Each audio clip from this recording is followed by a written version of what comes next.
Good morning children, welcome back to the session. Let us begin our day with the thought for the day. So, thought for today is the two most powerful warriors are patience and time, rightly said, and we are moving on to start with chapter number 23, computers. But before we begin with the reading of computers, let us see who is considered to be the father of the computer. It is Charles Babbage.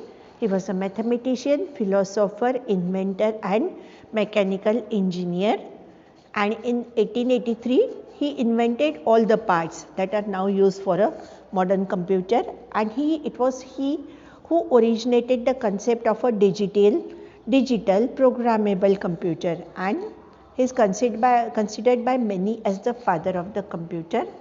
And later on, when the computers were made, they were around the size of a large room and they consumed heaps of electricity. These were made in the year 1936. So, can you imagine a computer having the size of a large room, and how would you be able to sit in front of it?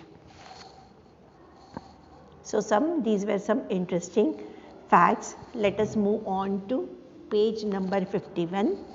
It is chapter number 23, computers, and the reading part we shall be starting now. So, please be ready with your textbooks, and along with me you all can read. You have learned the mathematical operations of addition, subtraction, multiplication and division. You can do sums which involve any one or more of these operations. You all are familiar with these operations and you very well can perform addition, subtraction, multiplication, division, right? You may also solve complicated sums which involve all of these operations. Sometimes you have to perform addition also, subtraction also. You can calculate the answers quickly if you use the tables. Now, if I ask you what is 5 plus 3, the answer will be ready in a second.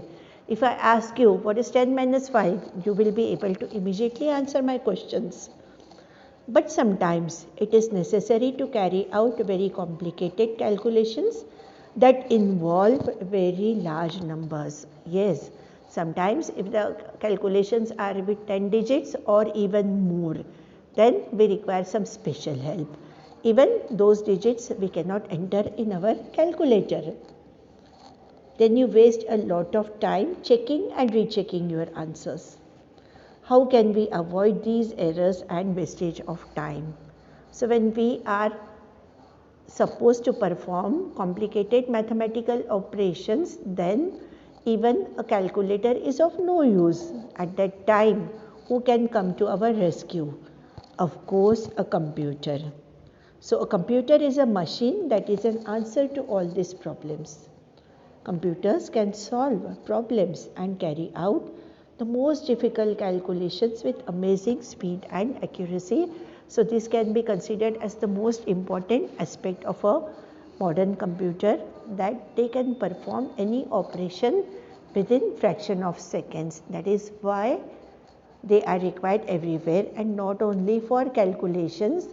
You all are aware that what computers can do. I did not tell you the uses of computer because due to this technology, due to computers, mobiles, we are connected to each other. Now you are at home, I am teaching you from either my home or from the school, but we all are connected due to computers, mobile, and due to the world of internet, and that is why the education is possible for all of us today. So, this part, reading part, I hope you all have done with me. Next part in the next video.